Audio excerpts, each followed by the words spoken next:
Welcome back to our 30-day gratitude challenge. We're halfway through, and today we're going to be reflecting on week 2 and 3. I know I wasn't here last Sunday because I had to be a mom. I had to do what moms do to get the kids ready for school. But yet we're here today and we're going to be reflecting on week 2 and 3 of our challenge. I hope you have actually been thinking about the prompts, reflecting on them. Have you actually been journaling like I have, or have you just been sharing online, or just giving those prompts a thought in your daily life and trying as best as you can to practicalize whatever it is you've learned. So let's take a moment to see how far we've come. Week 2, we actually looked at deepening connections and self-love, and this covered days 8 to 14. So even if you didn't do it, you can actually still go back and look through those prompts and experience the joys of being grateful. It mustn't be at the first day of the month or at the last day of the month, but the most important thing is to be able to appreciate each day as it goes by. So now let's take a look at how far we've gone. So the first day of week 2 was day 8, and it said, what was your favorite thing to do with friends? Now, what did this prompt remind you of? Was it a fun tradition? Was it a special bond with a friend? Anything at all. And day 9 says, if you could have a superpower, what would it be? Some people, I'm sure, would have wished for teleportation. Some would have just wanted the enablement to be kinder, to spread kindness effortlessly. And day 10 says, what is one thing you love about yourself? Now, this is a beautiful exercise on self-love. How do you appreciate yourself? How do you give yourself me time? So what exactly do you love about yourself? What did you discover about yourself? Day 11 says a time that you felt really proud of. This would spark you to recognize your achievements and help you build confidence. Now, it will make you look through the things you've been able to do in your life, no matter how old you are. It will help you to take cognizance of everything you've done in your life and just be proud of how far you've gone. And day 12 says, what was your favorite book or movie and why? It's one thing for it to be your favorite book or movie or even a story, and it's another thing to know why, which means you actually experienced a bond or a connection or something that shaped your perspective or brought you joy from that thing, and that's why it became your favorite. And then day 13 says 5 things that make you smile. Now, I can actually say 5 things or people or whatever it is that makes you smile. It could be your pet. It could be just watching the sunset. It could be a particular type of music. It could even be a person. Small joys, they say, really matter. So what actually made it on your list of 5 things? And then the last day for week 2, which was day 14, it says a time when you were really kind to someone. Now, we don't need to sit down and start recollecting, okay, what day was I kind to someone? But that just means that we should learn to practice kindness. Kindness is gratitude in action. So think about it. Even if you say, oh, I can't really remember being kind to someone. The fact that you actually saw somebody on the road and you give the person a smile, just saying a happy good morning to your colleague or even your children, even to yourself, is actually an act of kindness. So you don't need to sit down and catalog every time you've been kind to somebody. As long as you do it from a place of gratitude, then that's kindness. And then for week 3, we looked at gratitude for growth and life journey, and that covered days 15 to 21. Now, day 15 says, one skill you want to learn.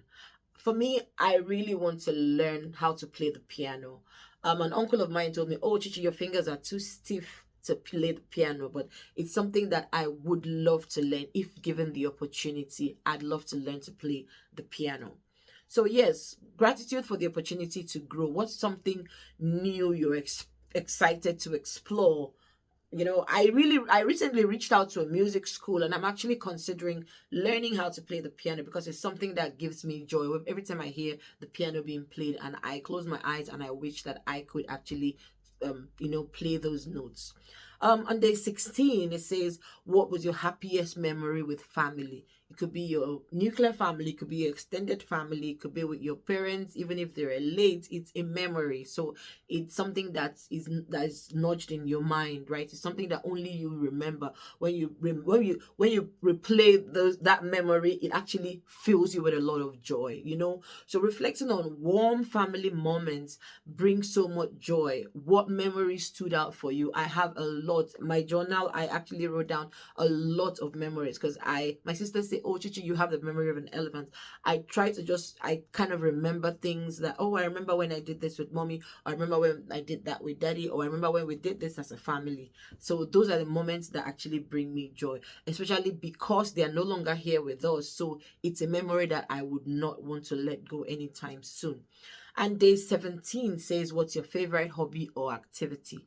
What passion brings you fulfillment and happiness? That's your hobby. What is that thing that they can wake you up in the middle of the night and you'll be glad to stand up and do it without grudging? That is your passion. That's your hobby, right? And then day 18, a time in history you'd visit. Thinking about history helps us to appreciate the presence, right? The present, sorry. So what era fascinates you the most? I studied geology, so in school we learned about history, decades of activities, how the earth came to be, like how the land, the rocks and all of that actually formed.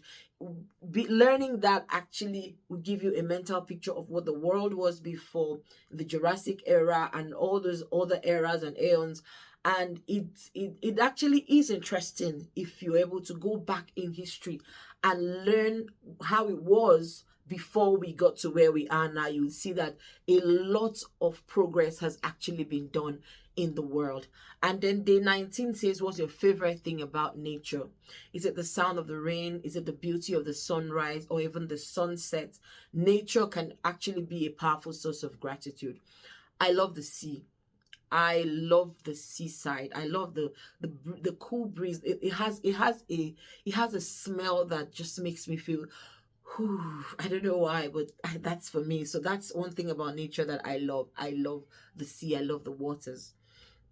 And then day 20 says, one thing you would want to try this year. So what new adventure or goal are you setting for yourself this year? I have one because I'm actually reaching a milestone age this year, and I have a personal goal that I set for myself this year, and I'm taking baby steps to actually achieve them. For an adventure, oh, I'd love to visit the Eiffel Tower. If I could, I'd want to climb all the way to the top of the Eiffel Tower. That's one adventure that I'd love to um do this year, and I hope I'm able to achieve it. So yes, what's one thing that you would want to try out this year? And then finally, for day 21, which is today, someone you look up to and why. So you're actually being grateful for your mentors, your role models, somebody who has inspired you in one way or another. It could be anybody. It doesn't have to be a celebrity. It doesn't have to be somebody who is very well known. It could be your mother. It could be your boss at work. It could be your colleague, it could be your friend, but somebody who you look up to, you actually love the persona that the person has taken on. And you might not want to be that person, but you want to be guided by that person. That's who a mentor is. Not necessarily taking on the person's life, because you can't really live another person's life, but you want to be guided. You want to use the morals that that person presents or lays out in public as a guide for your own life. So who is that person you look up to and why? Relationships, self-growth, and new perspectives all shaping how we experience gratitude. So tell me, what stood out to you the most in these past 2 weeks, right? Drop a comment below. Keep going. We're building a lasting mindset of gratitude, right? So I want to encourage us. I know that some people can say, oh, it's tiring, or I'm busy. Irrespective of how busy you are, just give it a thought every day. Okay, what's the prompt for today?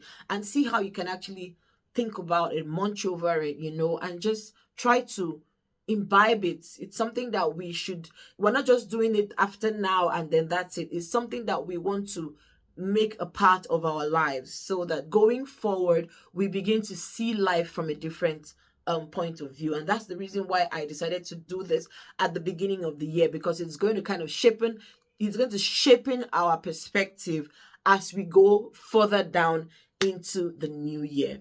So the rest of the year, sorry. So everyone, thank you very much for viewing, listening, participating, commenting, sharing, right? Thank you, everyone. I'm going to see you next week, Sunday, in our next check-in. Don't forget to like, share, comment, and remember to use the hashtag 30 days of gratitude, all right? Spread the gratitude, share the gratitude. Make sure that everyone around you is choked with gratitude. All right, everyone, take care. Bye.